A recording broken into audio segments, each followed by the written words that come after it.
Sí, o sea, Sí, está bien. ¿dónde te parece bien que esté aquí? Sí, ahí está. Bueno. Cuando quieras. Bueno, en principio conversar un poco sobre cómo ve en las grandes aglomeraciones urbanas, particularmente conurbano y ciudad de Buenos Aires, las diferencias que se dan a partir del mercado de empleo y que impactan en la distribución del ingreso. Las diferencias que uno puede encontrar desde el punto de vista socioeconómico con anclaje en el mercado de trabajo son obviamente variadas, pero sin duda que de manera principal creo que están asociados con qué parte apropia cada uno de los actores en el proceso de creación de bienes y servicios.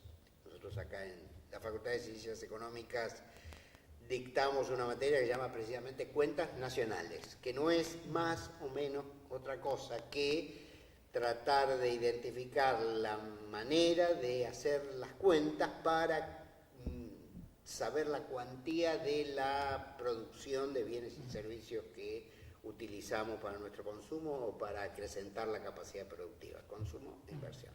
Dentro de eso, las unidades económicas actúan y dentro de las unidades económicas hay, para decirlo demasiado simple, un sector que es propietario de los bienes que se usan para producir y un sector que lo que tiene es a sí mismo para trabajar. Capital y trabajo, con formas, matices, variaciones, etc.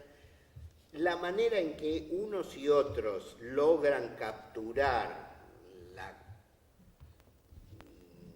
mensura de esa producción determina primariamente cómo se reparte la riqueza. Cuando uno habla, yo escribí un libro que se llama El reparto de la torta, pero a veces me doy cuenta que cuando se utiliza la palabra reparto o distribución, y peor aún si se habla de redistribución, en realidad se está pensando en que las cosas son de un modo naturalmente dado y luego tiene que haber alguien, llámese el Estado, que mitigue las diferencias.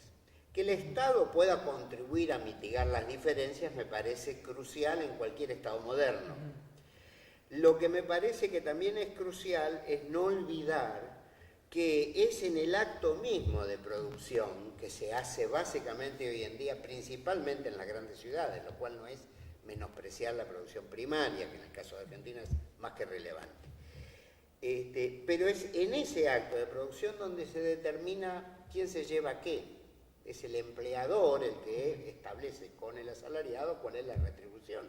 Todo lo demás dirime él, eventualmente con otros propietarios que le han prestado dinero o a quienes le tiene que comprar la materia prima, etc. Entonces yo creo que esta es una idea que no está demasiado presente en las conversaciones sobre los vínculos entre el mercado de trabajo y la distribución del ingreso. Uno por ahí tiene más presente, y está bien tenerlo, me parece a mí, respecto de las calidades de los empleos de los que disponemos los hombres y mujeres de Argentina y particularmente de la ciudad de Buenos Aires. Y está bien, digo, que nos preocupemos porque, por ejemplo, cuando uno habla de empleo de baja calidad o habla de trabajo en negro, está hablando de un establecimiento de vínculo entre empleador y trabajador en donde las reglas existen teóricamente, pero no se aplican. Y a veces no se aplican en el ámbito estatal.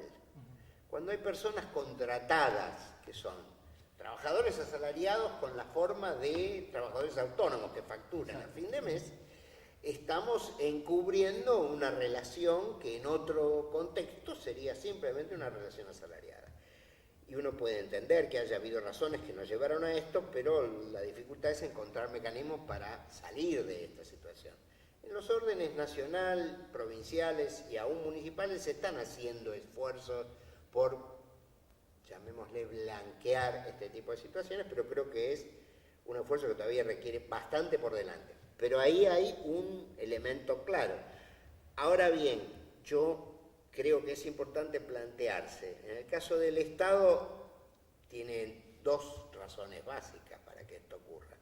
Y es que el compromiso a futuro no esté establecido.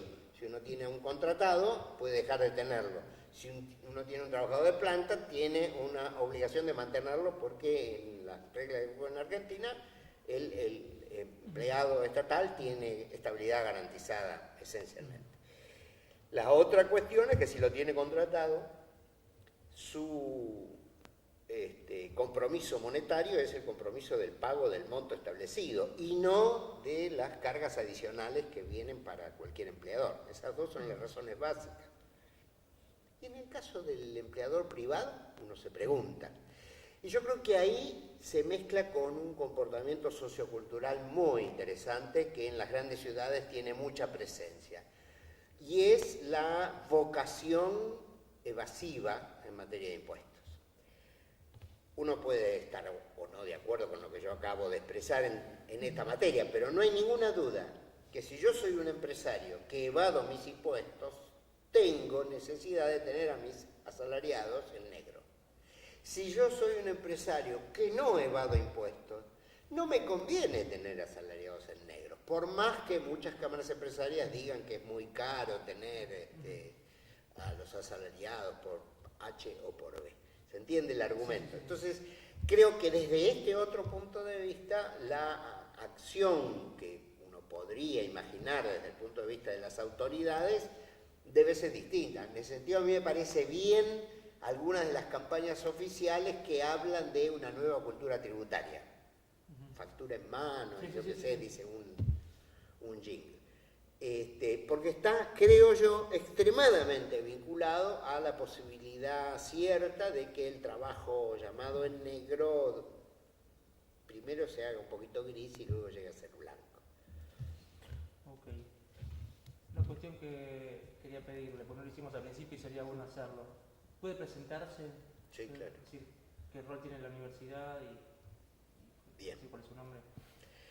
Yo soy Javier Lindenboim, soy licenciado en Economía Política, investigador principal del Consejo Nacional de Investigaciones Científicas y Técnicas, CONICET.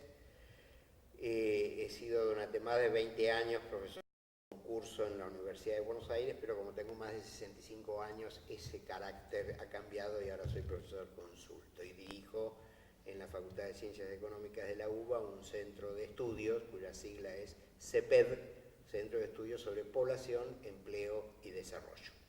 Perfecto. Voy a consultarle. La Ciudad de Buenos Aires muestra una situación que puede tomarse como paradójica o tal vez no, o tal vez sea una situación muy común en las grandes ciudades. Hay distintos niveles de ingresos muy marcados. Hay zonas que son muy pobres y zonas que muestran una riqueza similar a la de algunos principados europeos, digamos. Quería preguntarle si usted ve que en otras ciudades del mundo de características similares a Buenos Aires se dan situaciones iguales. Países en vías de desarrollo, por decirlo de alguna forma, o emergentes, como les suelen llamar los economistas, y grandes urbes. Probablemente las discrepancias entre... Discúlpeme, perdón que me interrumpa. ¿Podría retomar un poco el tema? Sí, iba a eso. Perdón. Probablemente las discrepancias entre sectores, para decirlo de manera neutra, más favorecidos y menos favorecidos en las grandes urbes, como es el caso de la ciudad de Buenos Aires, en relación con otros conglomerados urbanos nacionales o de otras partes, es, creo yo, factible pensar que no tenemos exclusividad al respecto. Si uno imagina San Pablo o el Distrito Federal de México, seguramente va a encontrar situaciones tan hirientes desde el punto de vista ético, moral, humano, social, político, todas las miradas que uno le quiera poner, como para sentirse deseoso de contribuir a que eso por lo menos se atempere. Y probablemente el caso de Buenos Aires no me animaría a decir que sea un exponente máximo de esos contrastes. Y probablemente en el caso de la mirada de esto que uno debiera llamar como una unidad Gran Buenos Aires, incluyendo ciudad, en general los medios dicen capital y Gran Buenos Aires, yo tiendo a decir capital y conurbano bonaerense, pero bueno, a veces son determinaciones que no las define ni el académico ni el periodista mismo, sino la cotidianeidad. Pero alrededor de la ciudad de Buenos Aires, esta manera intensa en que han pululado los barrios privados, los countries, etcétera, metidos dentro de áreas esencialmente miserables, marcan la misma contradicción. ¿Qué pasa? La ciudad de Buenos Aires está territorialmente mucho más condensada y más a la vista. La ciudad de Buenos Aires prácticamente no tiene, como sí tiene el conurbano, ámbitos en donde no haya agua corriente o no haya cloacas. Ciertamente hay algunos puntos particulares, en general llamados villas, en donde esto puede pasar, pero predominantemente no es así. En la ciudad de Buenos Aires prácticamente ya no hay calles de tierra, etc. Entonces hay muchas cosas que homogeneizan a la ciudad, pero es cierto que el sur y el norte, como suele decirse, muestran contrastes muy fuertes en términos de calidad media de vida, de disponibilidad de verde, de disponibilidad de recursos de recreación, de montones de cosas que hacen a la vida cotidiana de sus habitantes que muestran esos contrastes. Por otro lado, los números. Los números dicen que en la ciudad de Buenos Aires se genera una parte importante del producto en la Argentina. Dividido por el conjunto de sus habitantes da un producto per cápita enorme. Sin embargo, cuando uno mira las estadísticas de la encuesta de hogares correspondiente a la ciudad de Buenos Aires, ve que los ingresos medios no son tan grandes. Quiere decir que hay alguna gente que no está claramente visible, tiene una captura extremadamente fuerte y eso explica el contraste. Pero para no evadir la pregunta, esto mismo en ámbitos metropolitanos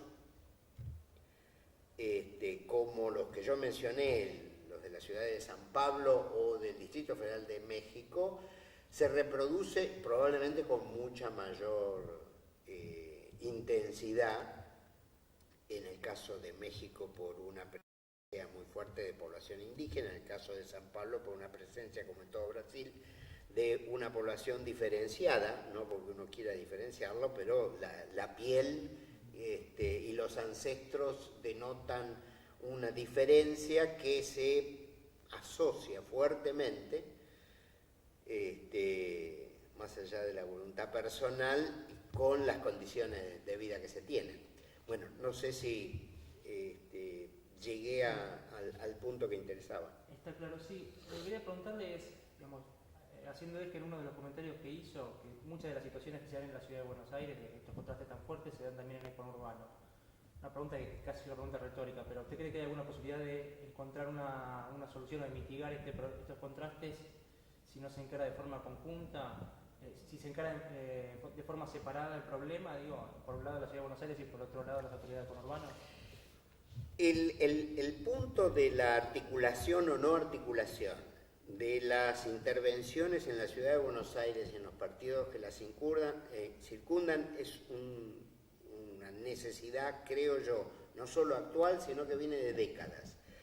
Yo recuerdo cuando estudiábamos en una institución privada en la que estuve durante bastante tiempo, el Centro de Estudios Urbanos y Regionales, los análisis sobre el área metropolitana de Buenos Aires, allá por los años 70, discutíamos exactamente estas cuestiones y concluíamos en algo que desafortunadamente todavía es vigente, y es, uno, la naturaleza de los problemas son comunes en la ciudad de Buenos Aires y los partidos circundantes, todo lo que configura el llamado Gran Buenos Aires, y la solución es enormemente difícil imaginarla de manera desarticulada. Yo creo que el ejemplo típico más fácilmente de percibir es el del riachuelo. No es posible imaginar una solución para este bendito tema del riachuelo, y más allá de lo que le quepa a la exfuncionaria que estuvo presa, entre otras cosas, por si hizo bien o no hizo bien la limpieza del riachuelo. Es que es imposible, porque si el drenaje familias o empresas se hace tanto desde la Ciudad de Buenos Aires como de los partidos circundantes, la cuenca es tan amplia, atraviesa varios partidos, etcétera, es imposible imaginarse una solución si no es combinando las energías de los municipios de la provincia de Buenos Aires, de la provincia de Buenos Aires y de la Ciudad de Buenos Aires, incluso de la nación. Es decir, que este es un punto de carácter irrenunciablemente necesario y es llamativo porque en las discusiones políticas, que creo yo no hay muchas en la Argentina últimamente, tienen otro carácter, pero no discusiones políticas, esto no aparece. Hubo algunas experiencias que intentaban tratar de trabajar sobre estos contrastes desde el ámbito municipal o de la jefatura de gobierno, mejor dicho.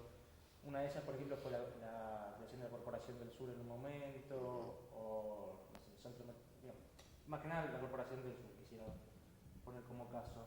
Le quería preguntar si usted en otras ciudades, a lo mejor que tenían alguna característica similar de contraste con la que tiene Buenos Aires, ¿recuerda alguna experiencia que haya sido positiva y que haya dado algún resultado interesante? En el caso de Argentina hay pocas experiencias, al menos que yo conozca, de esfuerzos por paliar contrastes A nivel global también. o diferencias. Y a nivel global quizás uno no tiene toda la información suficiente. El caso de Barcelona, en el cual se quiso tomar como ejemplo lo que se hizo acá en Puerto Madero, es uno de los pocos casos en el mundo de intervención efectiva. Pero, por ejemplo, en la ciudad de Rosario se constituyó la prefectura del Gran Rosario, ya no solo con el propósito, tiene relación con el otro tema de la ciudad y su entorno, no solo para mejorar las condiciones de vida urbana de la propia ciudad de Rosario, sino de la configuración compleja que es Rosario y su entorno inmediato, San Lorenzo, Galvez, lo que fuere. Esa prefectura, que también tiene algunas décadas en su origen, fue uno de los pocos intentos de articulación intermunicipal. Y dieron más resultados al interior del municipio de Rosario que en cuanto a la articulación entre los distintos municipios que conforman el Gran Rosario. Pero me parece que es otra manera de corroborar de que hay una cantidad de cuestiones que uno las vive en las ciudades, que son de naturaleza política y social, y que como tales requiere un tratamiento más sistémico que el que habitualmente tendemos a admitir, ¿no? Yo creo que, no sé si es el ser humano en general, los argentinos especialmente, o más aún los porteños, tendemos a veces, sin darnos cuenta, sin que sea nuestra intención, y por supuesto sin mala intención, a buscar una simplificación extrema en cosas que son, por lo común, demasiado complejas.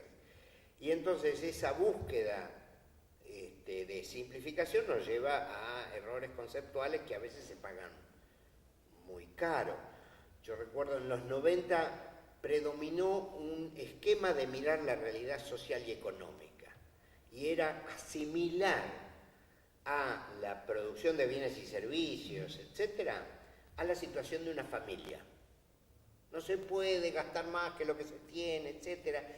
Y yo creo que tras esta aparente manera inteligente de poner al alcance de cualquiera de nosotros cuestiones complejas, terminaron sirviendo más para que algunos pocos hicieran mejores negocios que para resolver el problema de la mayoría. Por lo tanto, creo que no era un buen camino. Sin embargo, tuvo andamiento, tuvo capacidad de convencer a una cantidad no pequeña de ciudadanos, no solo de la ciudad de Buenos Aires me refiero, ¿no? Ok, y experiencias, digamos, que hayan resultado para ser positivas, pero lo que tiene que ver con apuntando directamente a lo que tiene que ver con la calidad del empleo urbano y que se hayan encarado no desde ámbitos nacionales, como sino de ámbitos locales, municipales. La creación de empleo de mejor calidad asociados con intervención estatal es un deseo no siempre correspondido con la realidad. En el caso de Argentina, desde la eclosión a 2 dígitos del desempleo a mediados de los años 90, se multiplicaron los intentos, por lo menos verbales, de actuar en esa dirección. Planes hemos tenido muchos. Yo he tenido un maestrando cuya tesis en realidad tenía como meta hacer un barrido de todos los planes de orden nacional solamente, creados a partir de la Ley de Empleo de 1991 hasta fines de siglo prácticamente. Fue hace varios años el trabajo de este alumno. Y la verdad que la sustitución de unos planes por otros que mostraban o diferentes concepciones o fracasos sucesivos o estrategias vinculadas más con propósitos políticos antes que soluciones de los problemas prácticos, etc. La mayor parte de estos ejercicios, y dicho con todo respeto ejercicio porque parece peyorativo y parece no tener en cuenta que está involucrando a decenas de miles de personas que necesitan conseguir un empleo. No es esa la intención con que lo expreso. Fueron crecientemente asociándose con la gestión municipal, ¿sí? Al punto que existen planes actualmente, buena parte de la traslación del plan de jefas y jefes de hogar hacia otras formas están intermediadas por los municipios. Obviamente el de la Ciudad de Buenos Aires es uno de ellos, sin desmedro de que muchos municipios, incluso la Ciudad de Buenos Aires, tengan planes propios. Ahora, ¿qué pasa? Mi manera de ver es que la posibilidad de tener una intervención efectiva es más alta cuando uno programa estas intervenciones como mecanismos de compensación social que como mecanismos de generación de empleo.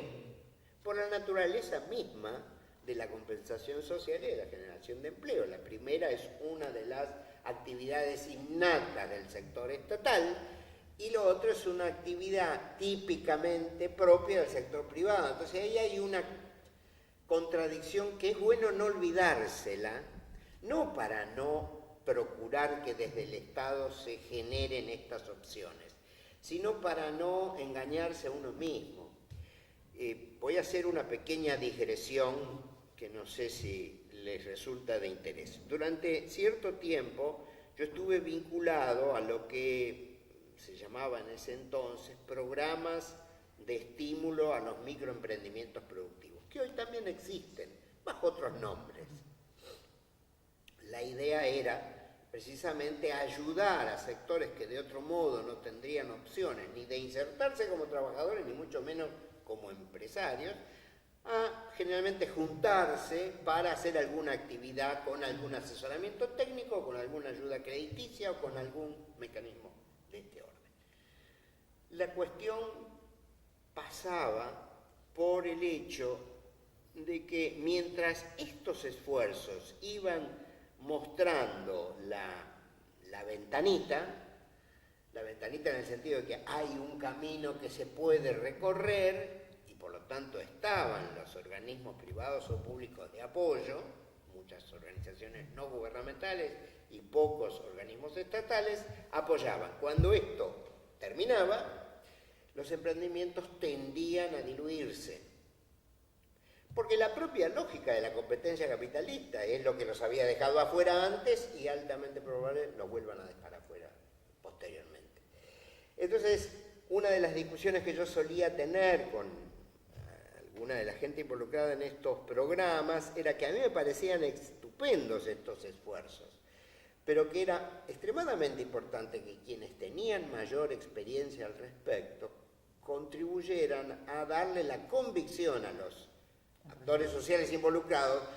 Esto era una pelea, y era una pelea interminable por encontrar el nicho o el lugar en este complejo mundo que es el capitalismo, que es de pura competencia. No era visto con buenos ojos que pusiera el dedo en la llaga, y desafortunadamente creo que esa no es una buena manera de apoyar. Entonces yo creo que hay programas de generación de proyectos más o menos cooperativizados, en algunos casos individuales, etc. Yo creo que todos son esfuerzos estupendos, y hay una variedad muy grande como para poder enumerarlos, y existen en funcionamiento. En la ciudad de Buenos Aires, en la mayoría de los municipios del conurbano y en gran parte del país. Pero me parece que como estrategia uno debiera pensar de qué manera se generan las condiciones para que, vamos a ser ilusos, para que los empresarios admitan que la negrura fiscal no es un buen camino para ellos mismos, porque eso habla de un Estado que va en declinación, y si un Estado va en declinación, la prestación de servicios, que para los más pobres declina, y estos entonces no podrán terminar comprando las cosas que producen los empresarios, para decirlo de manera simple.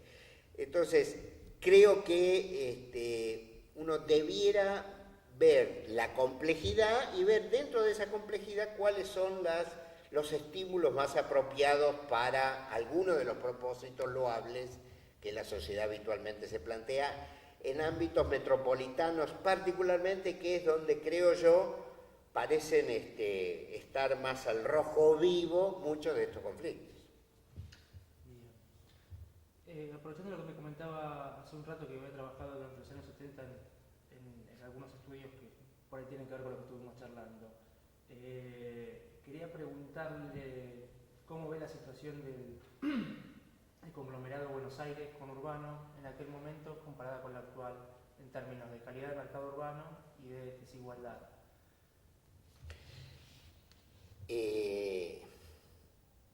Cuando uno quiere mirar a largo plazo, por ejemplo en la ciudad de Buenos Aires y el conurbano,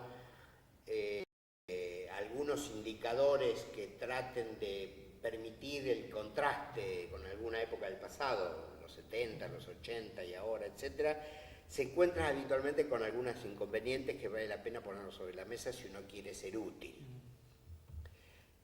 En el caso de la mirada sobre cosas que tienen que ver con la población, como el empleo y los ingresos, hay una salvedad importante por hacer, y es que en los años 70 la encuesta permanente de hogares se desarrollaba casi exclusivamente sobre un territorio que era significativamente menor que el actual, pese a que en teoría era lo mismo. Siempre era Gran Buenos Aires. Pero era la Ciudad de Buenos Aires y 19 partidos, hoy es la Ciudad de Buenos Aires y 26 partidos, más algunos trozos de otros partidos que han ido urbanizándose contiguamente. Eso que parece un detalle no lo es, porque cuando uno recuerda que se habla del primer anillo, del segundo anillo, del tercer anillo en el Gran Buenos Aires, que habla de cercanías a la ciudad y que habla de degradación de las condiciones de vida, uno puede encontrar rápidamente una parte de la explicación que al ampliarse territorialmente la cobertura de la encuesta de hogares, algunos indicadores como estos que nos interesan tiendan a mostrar un empeoramiento no solo por lo que se haya empeorado, sino porque está tomando un universo poblacional distinto. Entonces yo creo que esto es una cosa que parece ser metodológica y que le importa nada más a quienes hacen las cuentas, pero creo que nos importa a quienes usamos los números de quienes hacen las cuentas. Dicho esta salvedad, yo creo que hay, como suele ocurrir habitualmente, elementos de dulces y salados. Tenemos, suponiendo que ya superamos el pozo del desempleo que hemos tenido durante bastante tiempo, estamos más o menos al doble del desempleo que lo que era en los años 70, los años 70 no teníamos un desempleo que era del 5%. Era excepcional que llegáramos al 4%. Hoy estamos rechochos porque estamos en el 10%.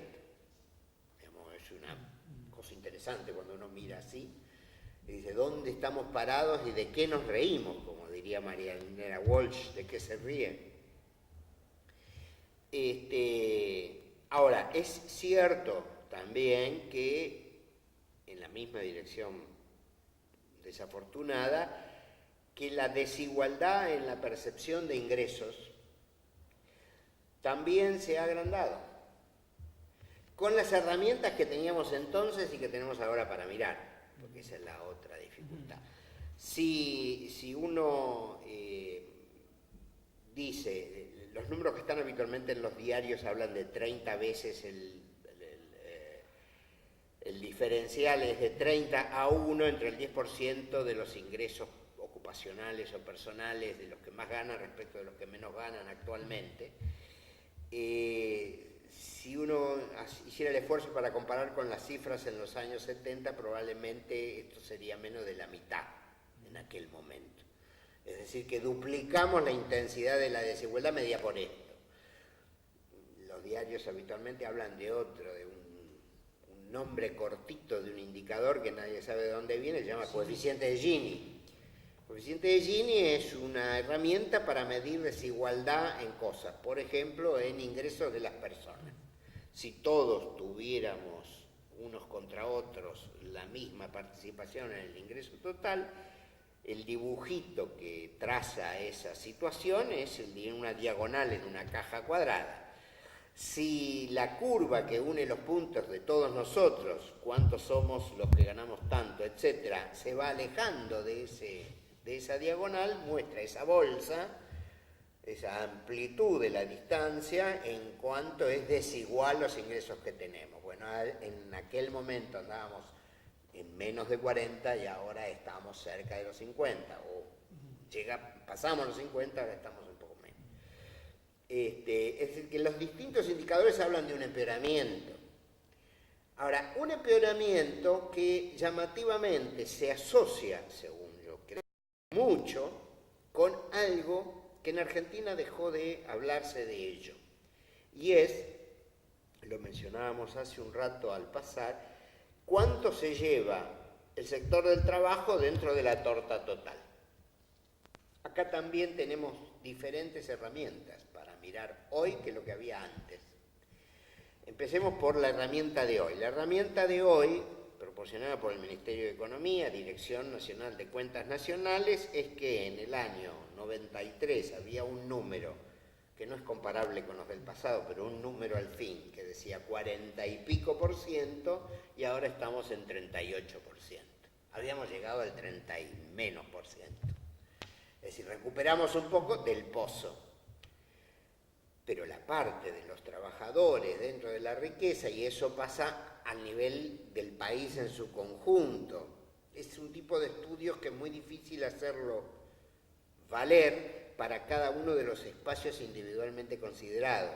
No hay tiempo ni es el lugar para entrar a la discusión, pero créanme que es extremadamente complejo, no imposible, pero extremadamente complejo. Por eso hablo a nivel nacional.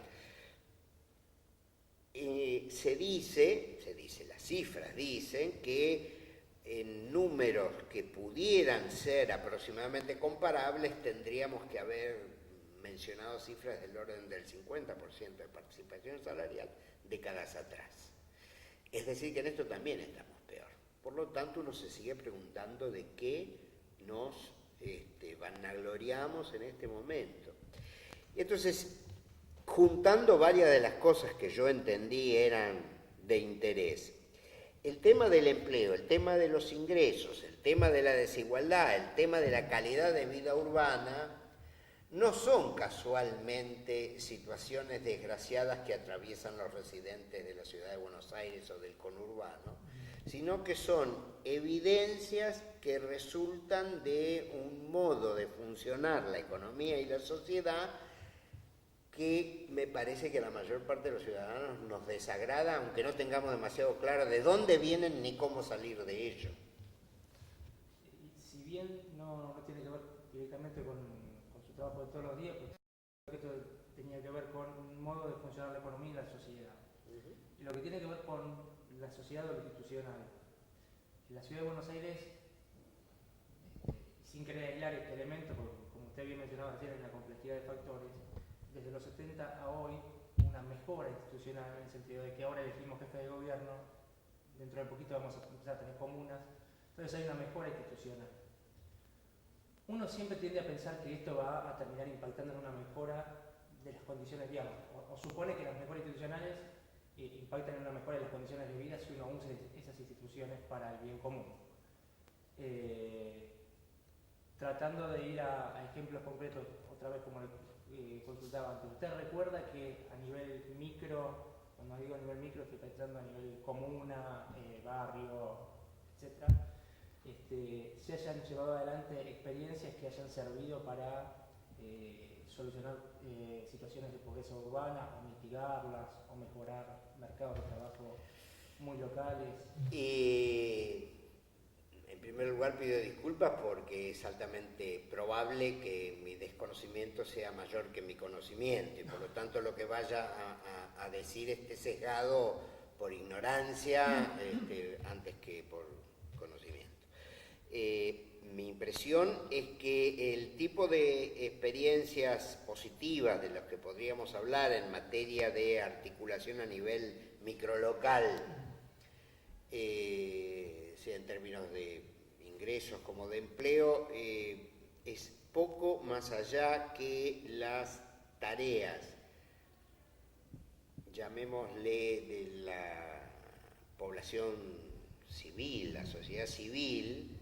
Estoy pensando en la señora de los piletones, claro, cosas por el estilo, que atiende necesidades comunitarias locales. Antes que otras cosas. Es cierto que las comunas todavía no existen, pero las comunas creo yo que podrán tener una vitalidad si se llegan a asentar en un compromiso ciudadano más efectivo. Yo soy de los que dicen que soy empecinadamente optimista en la vocación, pero pesimista en la transcripción de lo que vamos a percibir. Pero bueno, es una pelea que a lo mejor tenemos todos. Me parece que es poco la predisposición que nos ayude a empujar en esa dirección.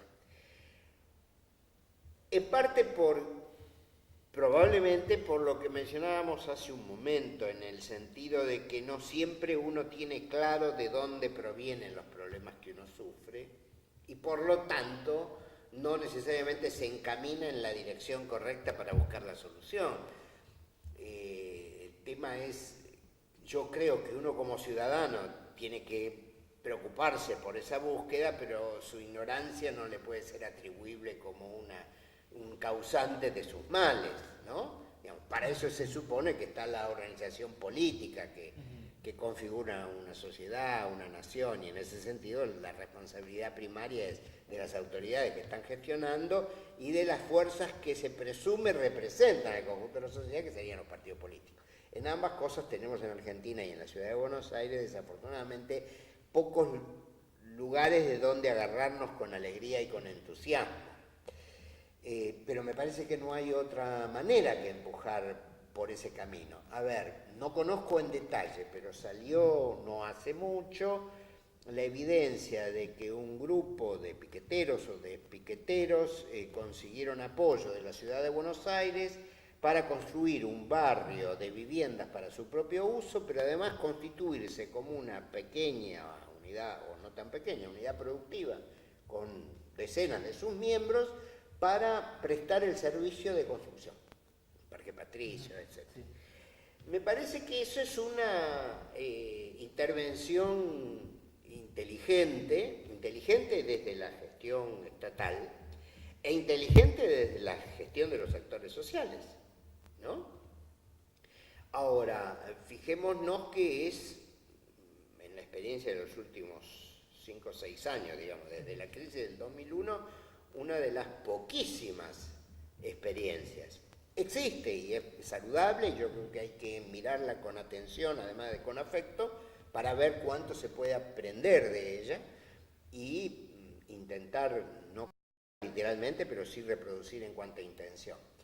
Ahora, al mismo tiempo, vale la pena plantearse de por qué es tan excepcional, ¿no? Hay un autor, economista de origen uruguayo, Max Neff, que escribió en los años 70, 80 sobre el tema del microemprendimiento productivo. Y él se hacía una pregunta, yo no la sé repetir con exactitud, pero la pregunta era ¿por qué era que experiencias tan afectivamente valiosas como las de muchos microemprendimientos a lo largo de América Latina no pueden transformarse en una estrategia de desarrollo económico? Y él daba una respuesta, él era un optimista pesimista y él decía que eso tenía que ver con las razones estructurales que generaban los problemas a los que se suponía que ayudaban a resolver estos microemprendimientos, pero cuando estos microemprendimientos tenían éxito podían pasar dos cosas, o que se le acababa el apoyo y dejaban de tener éxito, o el éxito lo constituía el hecho de que se transformaban en una empresa capitalista común y corriente, y por lo tanto ya no necesitaba, pero ya era una empresa en condiciones de competir en el mercado, podía sobrevivir, pero ya no era lo que fue. Entonces, ese es el conflicto en el que estamos metidos y no debiera impedirnos seguir buscando opciones, algunas de las cuales, como esta, la de este grupo que tradujo su energía de otros modos de queja a un modo de queja constructiva, construyendo. Digamos, yo no tengo más conocimiento que este, pero creo que da una pista de la posibilidad de entendimiento entre una intervención estatal y una intervención de base local, de grupos directamente involucrados, con un resultado más que positivo. Tengo una última pregunta para hacerle, tiene que ver con algo que no conversamos mucho, que es cómo está la clase media dentro de este panorama. Porque también hay expectativas, digamos, hablamos mucho de, si se quiere, pobreza urbana y a lo mejor de calidad del mercado de trabajo, que habitualmente se lo asocia mucho con los más postergados. Sin embargo, la clase media, digamos, ha tenido también una degradación de sus condiciones de vida y hay, si bien en los últimos años accedió más bienes, a más servicios, hubo una mejora de la economía, pero me parece que hay expectativas que todavía no están resueltas. O sea, un poco también pensando en la región geográfica del conurbano y Ciudad de Buenos Aires, ¿cómo ve que, digamos, puede una organización estatal ayudar, digamos, el gobierno de la ciudad ayudar a mejorar la situación de vida de la clase media, digamos, teniendo en cuenta, más que la situación de vida, las condiciones de trabajo y la calidad del trabajo que tiene? Me resulta difícil imaginar la posibilidad de intervención estatal en términos de los sectores ambiguamente llamados de clase media. Digo ambiguamente porque Argentina se caracterizó por ser dentro de Latinoamérica casi la expresión única de disponer de un sector amplio dentro de su sociedad que no era ni el sector más concentrado ni el sector más paupérrimo. Hemos tenido cambios, retrocesos, los estudios de Minujín, etcétera, que se publicaron en un libro que se llamó Cuesta Abajo, hablan básicamente de los nuevos pobres, siendo los nuevos pobres aquellos que no habían sido y que habían caído en situaciones de dificultad creciente para mantener sus estándares pasados, y eso básicamente afectaba a sectores que uno de un modo general llama clase media. Y la misma clase media que seguramente estaba representada en los cacerolazos. Y es la misma clase media que seguramente hoy nutre los shoppings y dan lugar a los booms constantes mes a mes de demandas de artículos de más variado tipo en los lugares de venta de la ciudad de Buenos Aires. Con lo cual lo que estoy diciendo es que es difícil imaginarse un mecanismo de intervención, excepto algunos aspectos que hacen a cuestiones no menores, pero que no son ni productivas ni de ingresos, sino en términos de calidad de vida. Estoy pensando en el transporte. Naturalmente también estoy pensando en las condiciones de seguridad urbana. Pero si uno piensa en materia de transporte, seguramente va a encontrar que ese es un aspecto crucial. Y no estoy pensando en el transporte de la clase media que quiere ir con su propio vehículo, sea chiquito o no tan chiquito, sino estoy pensando en medios de transporte en una metrópoli como la ciudad de Buenos Aires, en donde la ciudad no tiene capacidad de intervenir sobre el recorrido de las líneas de colectivo, estamos en problemas de intervención estatal.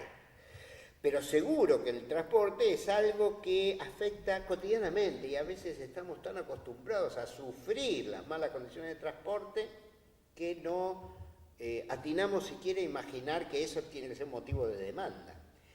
Pienso que la demanda puede ser dirigida desde sectores más desfavorecidos desde el punto de vista económico y social y seguramente desde amplios sectores de la clase media, y en eso hay montones para hacer. En materia de seguridad ni hablemos, solo recuerdo en este momento los vecinos de Saavedra que se organizaron aparentemente con éxito, aparentemente con alguna conjunción con un sector de la justicia que luego, a mi gusto, misteriosamente se desarticuló, creo que yendo para atrás y no para adelante, ¿no?